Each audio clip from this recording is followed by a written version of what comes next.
It just happened. Tyson Fury versus Arslanbek Makhmudov is done, and the boxing world has completely lost its mind. Before this fight, the questions were everywhere. Does Fury still have it after 16 months out? Is the chin still there after the Wilder wars and 2 Usyk defeats? Can a 37-year-old Gypsy King, who openly admitted watching Wilder and Chisora look finished, made him ask himself, am I next? Can that man come back and still operate at the highest level? Well, we just got our answer. And the reactions from the pros, the pundits, and the fighters who called this fight before the bell rang are absolutely wild. We are getting into every single bit of it right now. Right, so before we get into the reaction, let's go back and remind ourselves exactly what the boxing world was saying going into this fight. Because the contrast between the predictions and what actually happened makes the whole thing hit completely different. The overwhelming narrative going in was uncertainty. Not about whether Fury would win, most people still had him winning, but about what version of Fury would show up.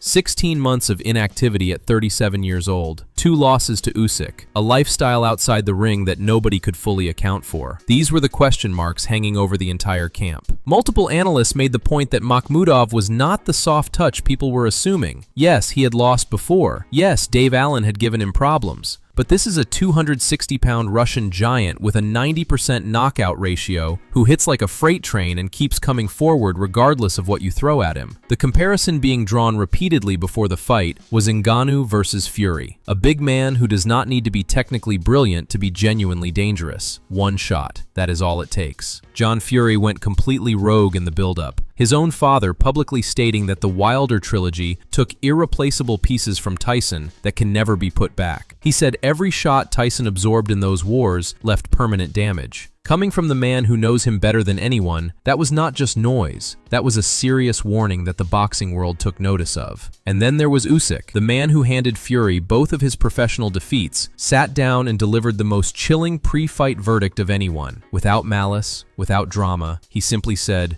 in his mind, this is Tyson Fury's last dance. Just like that. The undisputed champion looking at a man he beat twice and saying quietly, this is the end. That landed heavily on everyone who heard it. Even Fury himself was not his usual bombastic self going in. He sat ringside at the Wilder-Chisora fight days before his own bout and came away genuinely shaken. Watching 2 men he once shared epic battles with look faded and diminished, he asked out loud, am I next? Said watching them was heartbreaking. Said maybe he should have retired after Wilder 3. That is not the Tyson Fury who mentally destroyed opponents before they even got in the ring. That was a man carrying real doubt about his own future, and everyone could see it. So going into fight night, the mood was tense. Cautious optimism from the Fury camp. Real concern from the people who know what 16 months of inactivity does to a fighter heading towards 38. And a Russian giant on the other side of the ring who had been quietly promising that after the fight, the whole world was going to love him. And then the bell rang, and everything changed. What unfolded inside that ring shocked people. Not necessarily because of the result, most people had Fury winning, but because of the manner. Because of what it said about where Fury actually is right now. Because of what it means for everything that comes next. The pro reactions started flooding in almost immediately, and the tone across the board was the same. Nobody expected that. The analysts who had been most cautious about Fury's condition, who had pointed to the rust, the inactivity, the miles on the clock, they were the ones scrambling hardest to recalibrate. Carl Froch and Johnny Nelson, 2 men who had been among the most vocal about the genuine dangers Makhmudov posed, both came out of it with their assessment of Fury fundamentally shifted. Before the fight, Nelson had made the point that if Fury ran out of energy, and a big strong man was still coming at him, it gets very difficult very quickly. After the fight, that conversation looked completely different. The specific detail that every pundit kept coming back to in their reaction was the question they had all been asking before the bell. What does Fury have left? And the answer that came back from the ring was more than most people expected. The ring IQ, the movement, the ability to make a big man miss and make him pay. The boxing intelligence that has defined Fury's career at its best, it was still there. Maybe not at the peak level of the Wilder trilogy or the first Usyk fight, but there. Functioning, operating at a level that was more than enough for this occasion. The Makhmudov camp's promise that after the fight the world would love him did not land the way they intended it to. The Russian bear's power was real. Nobody who watched this fight doubted that. The shots he landed were felt. But Fury's ability to neutralize his best weapon, the suffocating early pressure, the big right hand, the sheer physicality, was the story of the night. Now here is where it gets really interesting, because going back to what people said before this fight and holding it up against what actually happened tells you a lot. The analysts who predicted Fury wins, but it is closer than people think, they were in the right ballpark. The ones who said Makhmudov's power was a genuine threat that could not be dismissed, also not wrong, because the power was real. It just was not enough. The most interesting pre-fight take to revisit is actually John Fury's, because John was not wrong in his assessment. The Wilder Wars did take something from Tyson. That is not disputable. What John perhaps underestimated is how much ring intelligence compensates for physical decline at the elite level. A fighter can lose a step off his reflexes and lose some of the physical attributes that defined his prime and still be more than good enough if his brain is operating at the level Fury's was on Saturday night. The Usyk assessment, Last Dance, reads differently now depending on how you interpret it. If Fury wins convincingly and moves towards the Joshua fight, that Last Dance comment ages very poorly for Usyk. If Fury struggled and looked diminished even in victory, it ages better. The boxing world is going to be arguing about that framing for the next several weeks. The most vindicated take from the pre-fight build-up belongs to the analysts who said 60% of Tyson Fury beats this man all day. That Makhmudov was chosen specifically because his style suits Fury's current limitations. That the plan was to survive the early storm, let the Russian gas out, and pick him apart. Whether that is exactly what happened, or whether Fury imposed himself more aggressively than that, is something everyone is going to be debating. But the broad strategic prediction, that Fury's IQ was always going to be the decisive factor, looks smart in hindsight. Now let's talk about the fighter reactions, because this is where it gets loud. The heavyweight division has been watching this very closely, and not just because of the result, because of what it means for the order of things.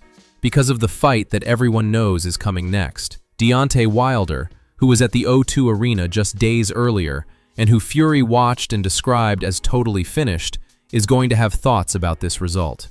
The Bronze Bomber, who called out Joshua at his own post-fight presser and said, "Let's get it on," is now looking at a Fury who appears to still have something left and recalibrating his own position in the division. The Joshua camp have been silent publicly, which in itself is a statement. AJ was reportedly going to attend this fight, and Eddie Hearn had confirmed the warm-up fight in July is the plan before the Fury mega fight. A Joshua who has spent the last 3 months inside Usyk's training camp in Ukraine and Spain, learning, being rebuilt, having his mistakes identified and deleted, now has his blueprint of what Fury looks like coming off this performance. That is not nothing. That is valuable information. Usyk's reaction will be the one everyone watches most closely. The man who said Last Dance is now looking at a Fury who survived the test he set himself. Whether that changes his assessment or whether he doubles down on it is going to be fascinating to hear. And now we get to the question that the entire boxing world has been building towards for the last decade. Is Anthony Joshua next for Tyson Fury? Gareth Davies confirmed before this fight that it is agreed. Not rumored. Agreed. Netflix. Big Saudi money. Both sides moving towards it. The suggested timeline was a Joshua tune-up in June or July, followed by Fury versus Joshua, late 2026 or early 2027. Fury himself mapped out 3 fights for 2026 before this one even happened.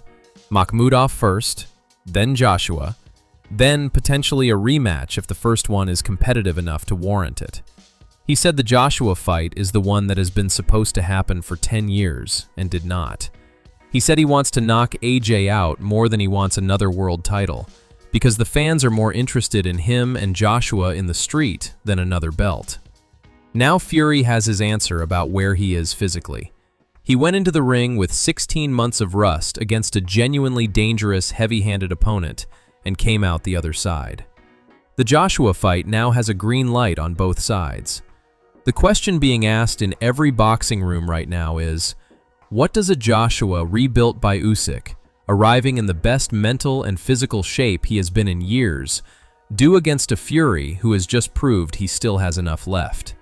That is the fight. That is the story. And everything that has happened over the last 6 months, the camp in Ukraine, the sessions in Valencia, Usyk calling AJ his brother, the doctor managing his comeback carefully, the vision of AJ undisputed by 2027, All of it has been building towards one night where two of the greatest British heavyweights of all time finally share a ring.